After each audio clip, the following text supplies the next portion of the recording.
सत्यदेव प्रसाद जी, आप बस जिला पंचायत के भावी मुखिया प्रत्याशी हैं, लेकिन अगर बात की जाए तो वर्तमान मुखिया जो हैं उन्होंने बहुत अच्छा कार्य किया, जो कि प्रधानमंत्री के तरफ से उन्हें सम्मानित भी किया गया। तो आप जनता के लिए क्या करेंगे अगर यहाँ के मुखिया बनेंगे तो? देखिए, जो भी प्रधानमंत्री के द्वारा सम्मानित किया गया वो सब हवाई है। अभी आप जाकर सड़क पर देख लीजिए, स्वच्छता अभियान के तहत उनको पुरस्कार दिया गया, लेकिन अभी बसडीला में किसी तरफ से आप जाकर प्रवेश कीजिए तो चारों तरफ गंदगी का भंडार है। देखिए, कहीं ना कहीं अगर देखा जाए तो उन्होंने जो शौचालय अभियान चला था उसमें उन्होंने कार्य किया होगा, हर घर शौचालय बनवाया होगा, तब ना उन्हें वही तो मैं कह रहा हूँ कि शौचालय जो कागज़ पर 500 शौचालय बनाने का जिक्र आया है, आपको 200-250 शौचालय बना और सारा शौचालय अभी ध्वस्त हो चुका है। कहीं भी कोई शौचालय जो है संचालित नहीं है।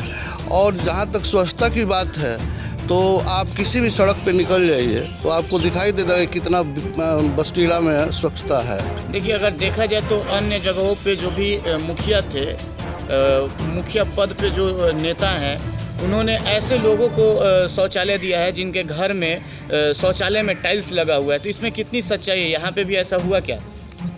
उसमें हुआ है कि शौचालय, बहुत लोगों को शौचालय जो मिला हुआ है ऑलरेडी घर में पहले से बना हुआ है और उसी शौचालय पर पैसा सेंक्शन कर दिया गया, जिसमें से मान लें 12,000 रुपया मिलता है तो 9,000 मुखिया ले लिए, 3,000 वो अपने लिए। यानी यहाँ तो 3,000 रुपया केवल जनता को मिला। जी हाँ। और बाकी जो शौचालय आप देख रहे हैं चारों तरफ बना हुआ है, आप मुआयना कर लीजिए, कोई भी शौचालय कार्य रूप में नहीं है, सारा शौचालय ध्वस्त है। कोई उसमें अपना सामान रखकर इसी तरह बहुत सा तो गिर गया है, कोई भी शौचालय अभी का संचालित यानी नहीं। बेहतर काम नहीं हुआ है शौचालय का? नहीं। तो अगर आप यहाँ के मुखिया होंगे तो फिर जनता के लिए क्या करेंगे आप? हमने देखिए 15 वर्ष से जो भी यहाँ पर मुखिया रहे हुए हैं, 15 वर्ष से 10 वर्ष हमारे बगल के गांव के बंजारी के एक मुखिया थे और 5 वर्ष होने को आया है, 5 वर्ष से ये हैं। लेकिन कोई भी कार्य जो है, जो कार्य भी है वो पेपर पर भी है। आप देखिए, कार्य रूप में कोई भी कार्य दिखाई नहीं देगा। हाँ, इसके पहले आपको मैं बताता हूँ, हमारे व्यवसायी वर्ग के मुखिया थे स्वर्गीय नारायण प्रसाद। उस वक्त कोई फंड नहीं था, किसी तरह का व्यवस्था नहीं था। आज जाकर उनका मकान देखिए, मकान पर छप्पर नहीं है। 20 वर्ष तक मुखिया रहे, लेकिन आज भी उनका मकान यथावत जैसा पहले था, उनके बाप दादा का बनाया हुआ वही मकान है। लेकिन अभी सुनिए, अभी जो है पूर्व 15 वर्ष में जो मुखिया थे, 5 वर्ष अभी होने आया है इनका, और 10 वर्ष मुन्ना सिंह थे। अब जाकर देखिए इनकी पहले की आर्थिक नहीं है। हाँ। तो ऐसा भी तो हो सकता है कि अपने आने वाले नस्ल के लिए उन्होंने बहुत कुछ कर दिया। नहीं, ईमानदार सभी के व्यक्ति थे। कोई भी एक धुर जमीन या कोई कंस्ट्रक्शन आपको बसडीला के बाहर कहीं नहीं है। आप जाकर देखिए, छप्पर बारिश होता है तो सारा पानी नीचे आता है। 20 वर्ष तक मुखिया थे, कोई भी किसी तरह का कोई भी कार्य ऐसा नहीं किया जिसके चलते उन पर कोई उंगली उठा सके। आप 4 वर्ष 3 वर्ष में जाकर देखिए, सामने ही दिखाई दे रहा है कि क्या हुआ है। सामने ही दिखाई दे रहा है कि जनता की कोई चिंता नहीं है, सारी अपना पेट भरना है। पब्लिक का पैसा जो है, जो पब्लिक पर खर्चा करना चाहिए वो पब्लिक पर नहीं हुआ। हमारा गाँव व्यवसायी वर्ग का गांव है। आप जाइए, बाहर का कोई भी व्यवसायी यहाँ नहीं आ रहा है। क्यों? इसका कारण है कि कोई भी रास्ते पर आप जाइए, शाम सुबह कोई भी धड़ल्ले से बसडीला बाजार में नहीं आ सकता है, जिसके चलते व्यवसाय यहाँ पर बिल्कुल चौपट हो रहा है। कोई भी व्यवसाय बढ़िया से चल नहीं रहा है। गंदगी के चलते कोई बाहरी गांव के लोग बसडीला में आ नहीं रहे हैं। अगर आप यहाँ के मुखिया होंगे तो क्या करेंगे यहाँ के जनता के? हम लोग देखिए, अभी मुखिया नहीं रहते हुए भी आपको मैं बता दूं कि लॉकडाउन में 2000 मास्क, सबसे पहले इस पंचायत में मास्क बांटने का काम मैंने किया। उसके बाद 100-150 लोगों को जो गरीब पीड़ित थे, जिनके पास भोजन के लिए व्यवस्था नहीं था, उन लोगों को मैंने 4 किलो 5 किलो चावल अपने तरफ से बांटा। लेकिन वर्तमान मुखिया ने अभी तक कोई अपने तरफ से, जबकि सरकारी व्यवस्था है, लेकिन उन्होंने नहीं किया। तो हमारा ये संकल्प है कि हम लोग अगर अवसर मिलता है तो पैसा कमाने के लिए मुखिया नहीं बनेंगे।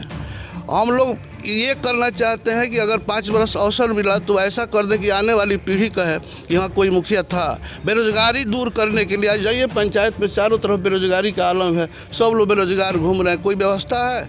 मनरेगा में जो है आपकी लेबर कार्ड में, इंदिरा आवास में, जल नल में। देखिए जल नल की व्यवस्था क्या है, 12 लाख रुपया हर वार्ड में, 12 वार्ड है सैंक्शन हुआ, 60,000 वार्ड लेकर खाया जाता है। कोई भी नल सही से चल नहीं पा रहा है, सारा बंदर बाट है, कोई भी व्यवस्था नहीं है। तो क्या उम्मीद है कि आप जब यहाँ के मुखिया होंगे तो आप घूस नहीं खाएंगे? उसका हम एफिडेविट करके दे सकते हैं कि हमने कभी भी इस तरह, हमारा परिवार का इतिहास रहा है, आप ही जान लीजिए। हमारे भाई पैक्स अध्यक्ष यहाँ पर, इसके पहले पैक्स अध्यक्ष थे वो, और कोई भी पूरे पंचायत में कह नहीं सकता है कि सुदामा प्रसाद या हमारा परिवार जो है किसी से 1 पैसे का रिश्वत लिया हो। हम लोग अपने तरफ से जनता के भलाई के लिए बहुत कुछ किए हैं। लोगों से हम लोग ने कभी ये रिश्वत या किसी तरह का लालच बस कोई काम नहीं किया आज तक। देखिए सत्ता में जब आना रहता है तो नेताजी लोग तो लंबी लंबी बातें करते हैं। नेताजी लोग करते हैं, नेताजी लोग करते हैं। देखिए हमारी अपनी एक छवि है, मैं यहाँ का गोपालगंज का प्रखंड अध्यक्ष भी हूँ कांग्रेस का, आप पता कर लीजिए। बहुत लोग हमसे पहले से अध्यक्ष हैं, 27 वर्ष 28 वर्ष से लगे हुए हैं, 50 आरोप है, एक क्लेम हम पर कोई नहीं लगा सकता है। हम ये चाहते हैं कि अगर बसटीला में हमको अवसर मिलता है तो सारा दलित, पिछड़ा, अल्पसंख्यक जो भी लोग हैं, इन लोगों को सम्मिलित रूप से इकट्ठा करके इनकी आवाज़ उठाया जाए, ये व्यवस्था होनी चाहिए। ये नहीं कि अगर आज मान लीजिए 5 वर्ष हमको मिला, अब अपना ही फेर में पड़ गया, जनता को कौन पूछ रहा है? जनता मर रही है, कोई पूछने जा रहा है? अभी जो आप स्वच्छता अभियान की बात कर रहे हैं तो बिल्कुल कागज़ पर है, आप किसी भी रोड से निकल कर जाकर देख लीजिए, आपको सही बात नज़र आ जाएगी। देखिए न्यूज़ के माध्यम से अपने पंचायत के जनता को क्या कहना चाहेंगे आने वाले वक्त में, यानी 2021 के लगभग अप्रैल और मई के महीने में इलेक्शन होने वाला है मुखिया का, क्या कुछ कहेंगे जनता? देखिए न्यूज़ के माध्यम से मैं अपने पंचायत में गरीब, अल्पसंख्यक, अत्यंत पिछड़ी जाति, दलित, महादलित, ये इन लोगों से मेरा आह्वान रहेगा कि आप भाई आप लोग इकट्ठा होइए। जब तक आप इकट्ठा नहीं होइएगा सब लोग, तब तक आपको हमेशा पीड़ित किया जाएगा, हमेशा आपका शोषण किया जाएगा समाज में। आप लोग इकट्ठा होइए, जितने गरीब तबका के लोग हैं, दलित लोग हैं, पीड़ित लोग हैं, अल्पसंख्यक लोग हैं, पिछड़े वर्ग के, अत्यंत पिछड़ा वर्ग के लोग हैं, महादलित हैं, ये एक जगह एक प्लेटफॉर्म पर आइए और बाकी जातियों के भी गरीब लोग एक प्लेटफॉर्म पर आएँ, तब जाकर इस समाज का भलाई होगा। नहीं तो आज जो स्थिति है बसटीला का 50 वर्ष से वही स्थिति है। जब तक कुछ दिन तक तो नारायण प्रसाद थे, उस वक्त कोई सरकारी फंड की व्यवस्था नहीं थी। आज व्यवस्था है तो जो भी आ रहा है वो अपने ही फेर में लगा हुआ है। अपना परिचय देते। मैं सतदेव प्रसाद, बसटीला मेरा मकान हुआ, यहाँ गोपालगंज में मेरा व्यवसाय है दवा का होलसेल का।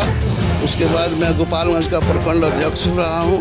BSc फॉर मेरा एजुकेशन है। मैं मगध यूनिवर्सिटी का जनरल सेक्रेटरी भी रहा हूँ स्टूडेंट पीरियड में।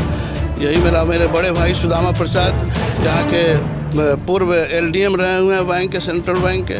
देखिए ये थे हमारे साथ बसटीला पंचायत के मुखिया पद के भावी प्रत्याशी सतदेव प्रसाद जी, जिन्होंने कहा कि वर्तमान मुखिया को शौचालय अभियान के दौरान इन्होंने अच्छा काम किया और पूरे भारत में अगर देखा जाए तो इन्होंने अच्छा काम किया और पंचायत स्तर पे बहुत बेहतर काम किया, जिसके बाद उन्हें बुला करके दिल्ली प्रधानमंत्री द्वारा सम्मानित किया गया।